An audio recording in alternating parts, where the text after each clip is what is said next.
Break के बाद स्वागत है आपका। खबरों में आगे बढ़ेंगे। सरकारें दावा करती हैं कि शिक्षा व्यवस्था को बेहतर करने के लिए हर साल हजारों करोड़ों रुपए खर्च किए जाते हैं, जिस पर अक्सर सवाल भी उठते हैं। आज शिक्षक दिवस है, लिहाजा उन शिक्षकों को याद करना जरूरी है जो बिना लाभ के बच्चों को भविष्य की राह दिखाते हैं। देहरादून में ऐसे शिक्षक ऐसे भी हैं जिन्हें गरीब बच्चों के गुरुजी के नाम से जाना जाता है।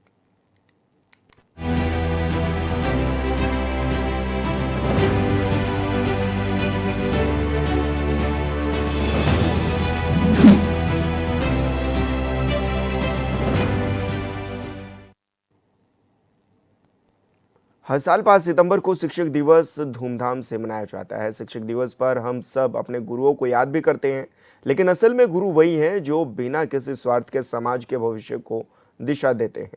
देहरादून की ये पाठशाला और यहाँ ये समर्पित शिक्षक साबित करते हैं कि शिक्षा ही वो चाबी है जिससे अंधेरे में भी उजाला किया जा सकता है।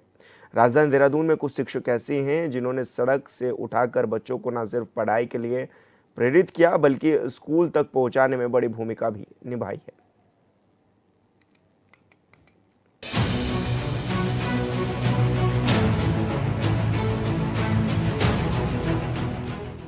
उत्तराखंड की राजधानी देहरादून की एक मलिन बस्ती में हर शाम उम्मीद की एक अनोखी पाठशाला सजती है, जहां ना तो पक्के क्लासरूम है और ना बैठने की बेहतर व्यवस्था और ना ही बारिश के दौरान स्कूल तक बच्चों के पहुंचने के लिए पक्की सड़क। लेकिन इन तमाम मुश्किलों के बावजूद गजेंद्र कुमार, मीना पासवान और मनीषा पासवान जैसे समर्पित शिक्षक दिन की नौकरी के बाद शाम 4:30 बजे से 7 बजे तक यहाँ बच्चों को मुफ्त शिक्षा देते हैं। सर, मेरा नाम गजेंद्र मुल्ला है। गजेंद्र जी, कैसे इस मस्ती और बस्ती की पाठशाला को आप चला रहे हैं, क्योंकि इसमें मस्ती भी भरपूर और बस्ती के साथ साथ इनको पाठशाला ऐसी कि आप पढ़ाने का काम कर रहे हैं, और किस तरह से आप इनको शिक्षा देने का काम करते हैं? जी, एक्चुअल में सर ये एक स्लम एरिया है और यहाँ पर जो है फैमिली जो होती है वो शिक्षा से डरती हैं। ये बच्चे मतलब अब कोई बच्चे कूड़ा बीनने जाते हैं, कोई बाल मजदूरी कर रहा है, तो ये बच्चे शिक्षा से बहुत डरते थे। तो हमने इनको खेल के माध्यम से इन्होंने शिक्षा की मुख्य धारा से जोड़ा। तो शुरू में मैंने 2 बच्चों से ही शुरुआत की थी यहाँ पर, और हमने देखा कि काफ़ी बच्चे इस बस्ती में स्कूल नहीं जाते थे। हमने उनके माँ बाप की थोड़ा काउंसलिंग करी, इन बच्चों की काउंसलिंग करी और उनको गवर्नमेंट स्कूल में एडमिशन कराया।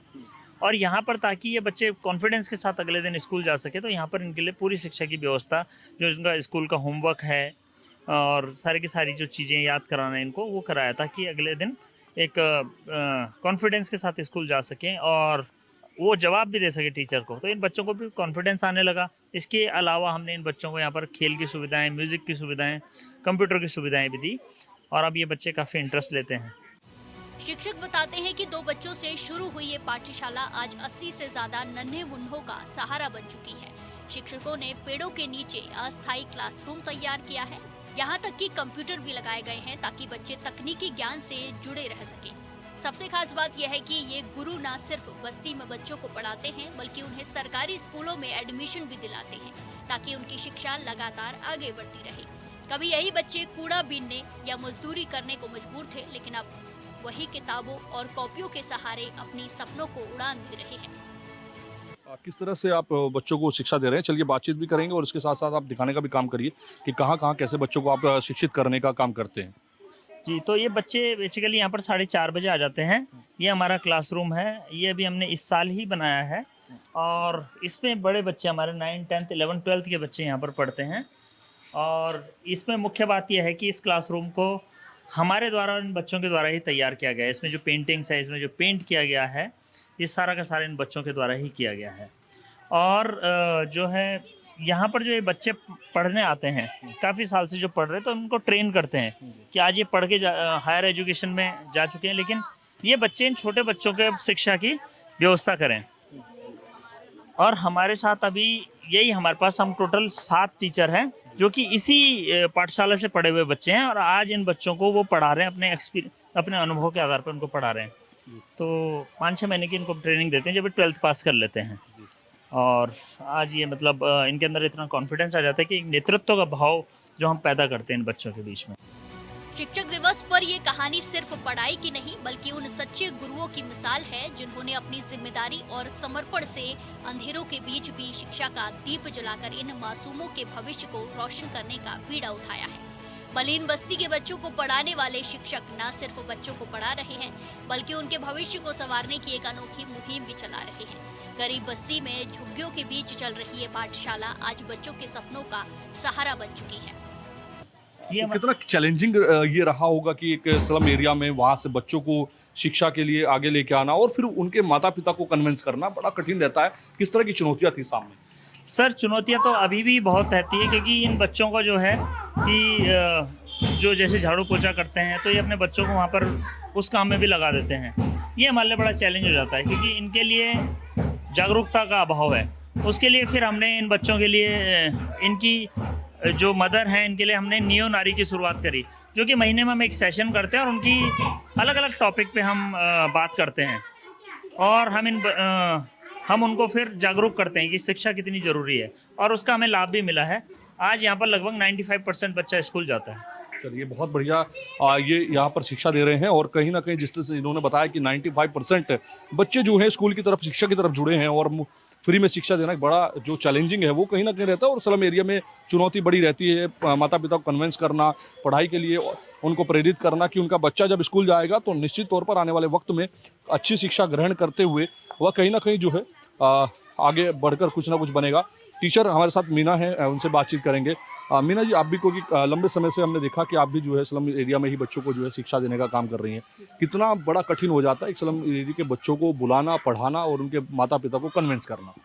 हाँ सर, सबसे बड़ी प्रॉब्लम यहाँ पे यही आती है कि उनके पेरेंट्स को कन्विंस करना कि जो शिक्षा है कितनी ज़रूरी है ना। तो कभी कभी ऐसा होता है, घर वालों को तो हम कन्विंस कर लेते, फिर उसके बाद बच्चों का होता है तो बच्चे क्या करते, जैसे कि हम उन्हें लेके आए, फिर उसके बाद होता ये है कि एक दिन आए फिर वो गायब, फिर उनको लेके आना, फिर पढ़ाना, फिर उनको समझाना। सबसे बड़ी प्रॉब्लम हमें समझाने में ही आती है, पर धीरे धीरे वो ऐसा होता है कि वो समझ जाते हैं। कुछ बच्चे ऐसे भी हैं जिनका एडमिशन ही नहीं हो पाता स्कूल में, बहुत प्रॉब्लम आती है आधार कार्ड की वजह से, तो फिर उनका एडमिशन करवाते हैं। ये भी बहुत बड़ी प्रॉब्लम, चैलेंजेस आते ही रहती है।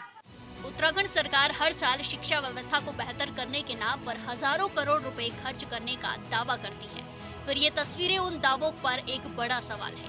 अगर शिक्षा को बढ़ावा दिया जा रहा है तो ये बच्चे कौन हैं जिन्हें खोजकर कुछ युवा ड्यूटी टाइम के बाद समय निकाल कर पढ़ा रहे हैं? सवाल है कि अगर शिक्षा विभाग में सब कुछ ठीक चल रहा है तो राजधानी में ही मलिन बस्तियों के बच्चे स्कूल तक क्यों नहीं पहुंच पा रहे हैं?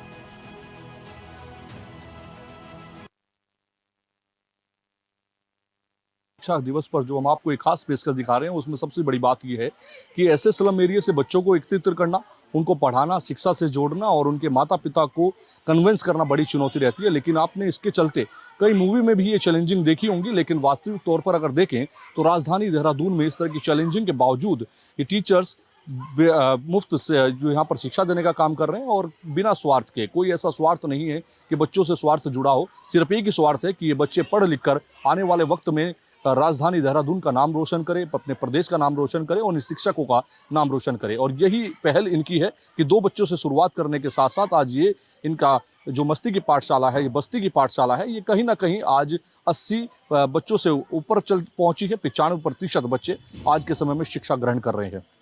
कैमरा पर्सन हरीश भट्ट के साथ में योगेश आर्य, H24/7 देहरादून।